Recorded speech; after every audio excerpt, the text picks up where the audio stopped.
Special report. I'm Diane Macedo. We have breaking news. Officials are holding a press conference following a major bridge collapse in Baltimore. Let's listen. This morning, our state is in shock. And I want to take this moment to speak directly to the people of our state. To our first responders, I'm in awe of you. I'm in awe of your courage. I'm in awe of your strength. I'm in awe of everything you do for each and every one of us. You saw a crisis, and you said, what can I do to help? And our response teams are doing everything in our power to rescue and recover the victims of this collapse, literally as we speak.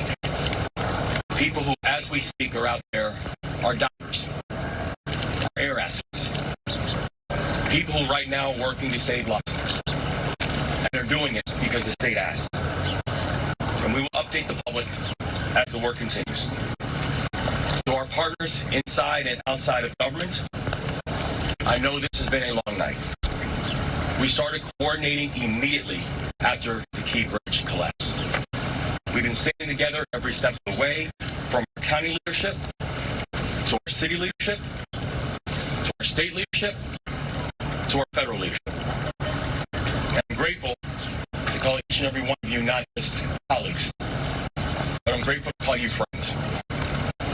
And to the people of Baltimore, and each and every one of the 6.3 million Marylanders who call our state home. I recognize that many of us are hurting right now. I recognize that many of us are scared right now. And so I want to be very clear about where everything stands. We are still investigating what happened, but we are quickly gathering details. The preliminary investigation points to an accident. We haven't seen any credible evidence of a terrorist attack. Our administration is working closely with leaders from all levels of government and society to respond to this crisis, and not just by addressing the immediate aftermath, but also by building a state that is more resilient and a state that's more safe. That is our pledge, and that's our commitment, and we're going to keep that commitment. And lastly, to the victims of this tragedy and their loved ones, all of our hearts are broken. We feel your loss. We're thinking of you, and we will always be thinking of you. We pray for the construction workers who are on the Key Bridge, and we pray for everyone who has been touched by this tragedy and their families and all of their loved ones. But Maryland, we will get through this, because that is the Maryland spirit, and that's what Maryland is made of. We are Maryland tough, and we are Baltimore strong. So in the face of heartbreak, we come together. We embrace one another, and we come back stronger. That's what we've always done. That's what we'll continue to do. And that's what we're going to get done together. And we're going to pray for Baltimore. And I'd like to turn this over to Senator Van Hollen, who's done a remarkable job, our fellow delegation, in providing support. So thank you, Senator. Thank you, Governor. As the Governor said, we come together. Come together in Baltimore, we come together in Maryland. First of all, our hearts go out to all those who are on the bridge and their loved ones. We pray for them. Our gratitude goes out to the first responders who, as we speak, are out there continuing to conduct search and rescue operations. I want to thank the governor, the mayor, county executive, all the people gathered here as part of Team Baltimore and Team Maryland.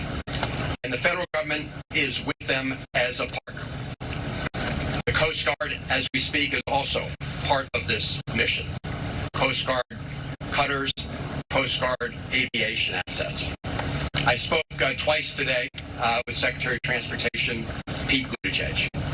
Pete Buttigieg has pledged that they will do everything they can to very quickly release emergency response funds for this important project. The National Highway Transportation Administrator is on his way to Baltimore if he's not here already will be releasing those early funds once all the parties are fully engaged. Second, the National Transportation Safety Board. I talked to the chair this morning. She and her team will be doing an investigation of what happened. And finally, the Army Corps of Engineers, naval assets for looking below the surface and clearing. All of this is going to be part of the effort. The governor is leading Team Maryland. The mayor and the county executive, of course, Team Baltimore.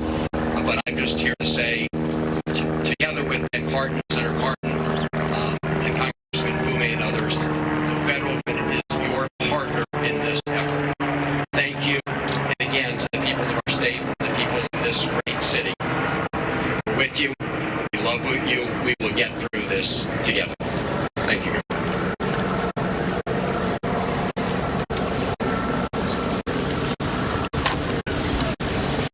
Again, Paul Wheeler, Secretary of Transportation. Just a few updates since our meeting this morning. The crew that was out there working was basically repairing potholes. Just so you understand, that had nothing to do with a structural issue at all in the facility. At this time, one person has been rescued, and so far, and our efforts continue in terms of that. Engineers are on site right now, determining both some of the structural issues, obviously some of the debris field, and we'll start to work that, but we'll work hand in hand with the NTSB before we take any further action in that area.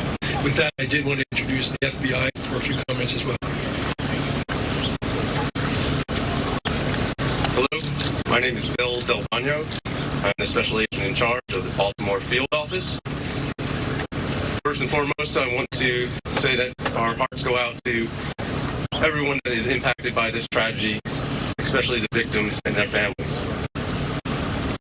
On behalf of the FBI, I would like to say that we are with you, we're with Baltimore, and we're with the partners every step of the way.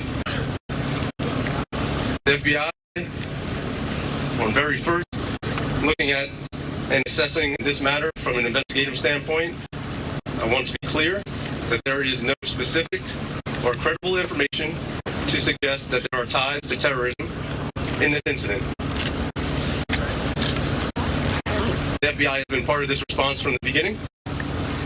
We came within 1 hour to the command post and quickly lashed up with our very strong partners all along the way. We will bring whatever resources that the FBI has to bear.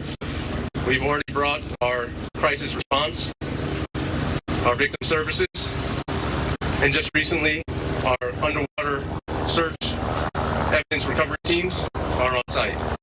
And we will continue to provide all those resources as long as it takes.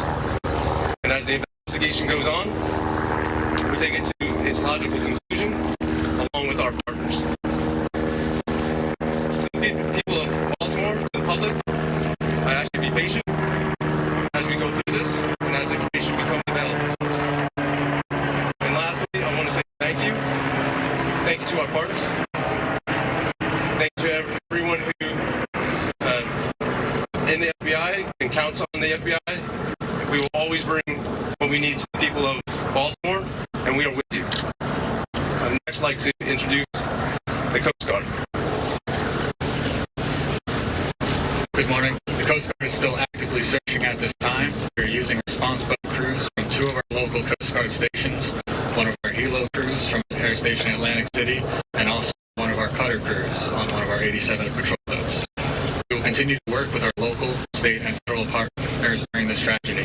Thank you.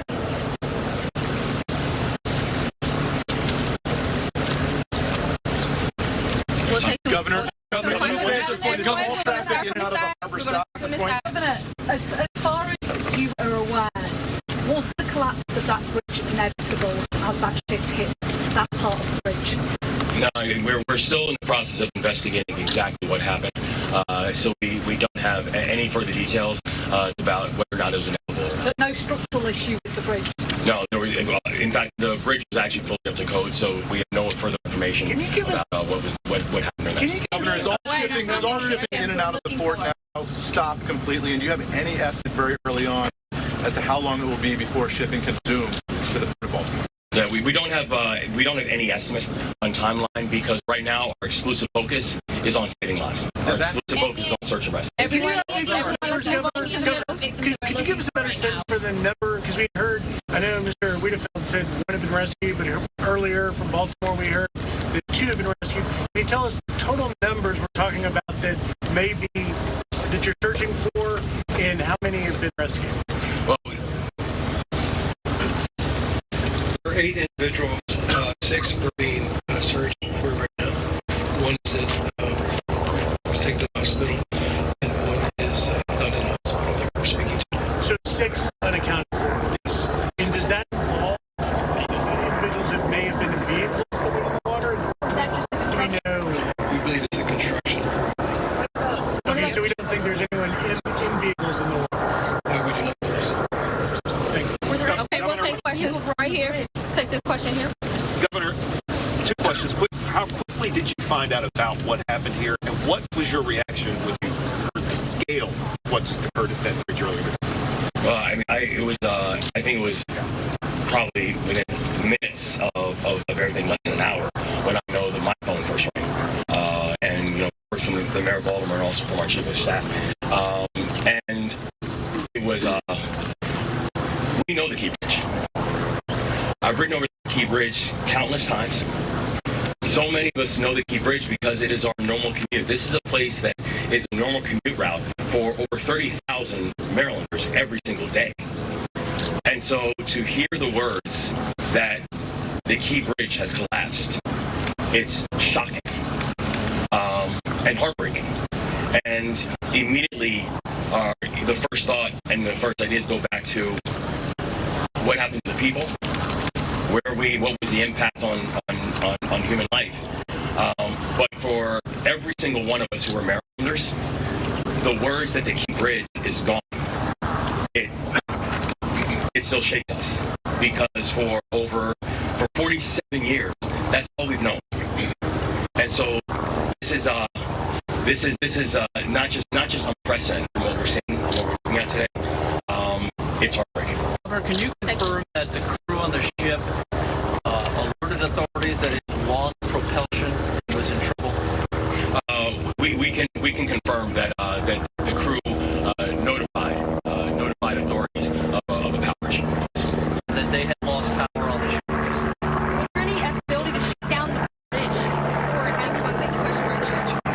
Sorry, can you please repeat the numbers? Before you were looking for 7 people and 2 had been rescued. And now you're looking for 6 people, but 1 has been rescued, so 3 people has been rescued in total.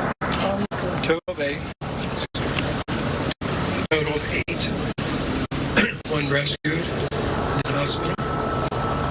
1 not in hospital, but is we've communicated with that person. And then 6 that we're searching for. And all construction workers working on the potholes? Or all 8 of them? Yes, they were all related to the construction. Right. So we heard that multiple vehicles went into the water. Any word on how many vehicles went into the water and the condition of those people that were in the vehicles? Not at this time. All right, we're going to shift over here. Was there any way to shut down the bridge? Was there enough time for that distress call to trigger something like that? The thing that we know is that even as the boat was coming in, we had a ship that was coming in at 8 knots. So coming in at a very rapid speed.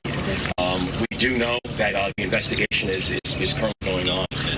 But I have to say I'm thankful for the folks who once the warning came up and once notification came up that there was a mayday, who literally by being able to stop cars from coming over the bridge, these people are heroes. They saved lives. They saved lives. So they were able to stop traffic? The focus is on rescue now and humanity. But looking forward, is there any vision for how long it could possibly take for the wreckage to rebuild, how it could possibly be done? Can you look into the future at all at this point? This is going to be a long-term build. It's going to be a build that's going to require every facet and every aspect of our society. It is something that I can tell you we are going to get this done. We are going to make sure that this is not just rebuilt, but that we are going to rebuild in a way that remembers people who tragedy is impacted, and also do it in a way that honors the community that it serves.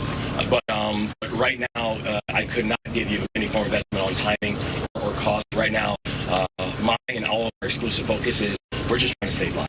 Can the mayor talk on the state of emergency locally? We're listening to officials there in Maryland after a bridge collapse in Baltimore. A massive cargo ship collided with that bridge overnight around 1:35 in the morning. Now we're hearing from the Maryland governor there that they are ruling this an accident so far with no credible evidence that this was an act of terror. Right now we're hearing 6 people are still unaccounted for. I want to go to our ABC senior national correspondent Terry Moran, who's there in Baltimore. Terry, what do we know so far about how this happened?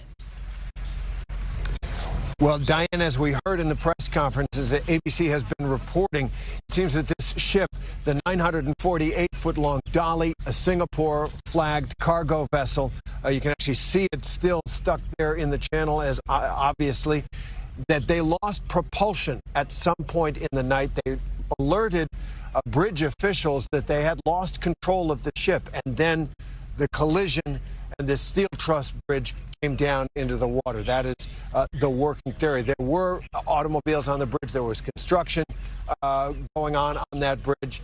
And as you just said, 6 people still believed missing. We are hearing the helicopters, search and rescue helicopters from time to time. We're told that there were divers in the water. They were looking on the surface of the water as well, and on the deck of that enormous cargo ship for anyone who may have survived. That effort continues here, but this apparently began when the ship lost propulsion, lost control, and collided into the bridge. And Elizabeth, the governor confirmed that they did get a signal from the ship that they had lost power and that they did see a potential collision coming. And it sounds like that may have saved some lives with the ability to stop cars from going over the bridge. So what can you tell us about the victims here, the 6 people unaccounted for and the 2 that were apparently rescued?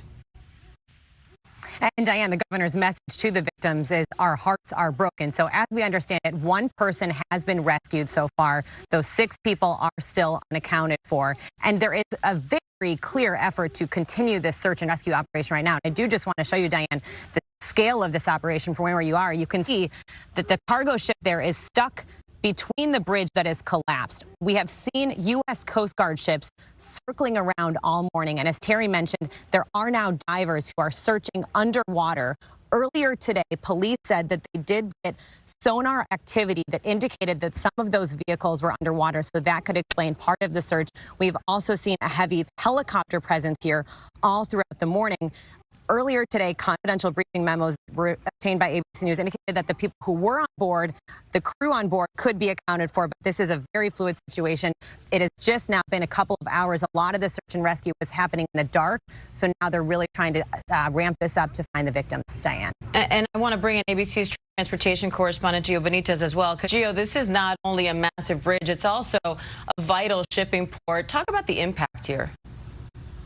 Well, we're talking about one of the largest ports in the country, right? The Baltimore port. I've been there. It's one of the biggest, and it may be the biggest to ship cars, for example. So it is a major transportation hub to get stuff moving through this country, not just in the Baltimore area.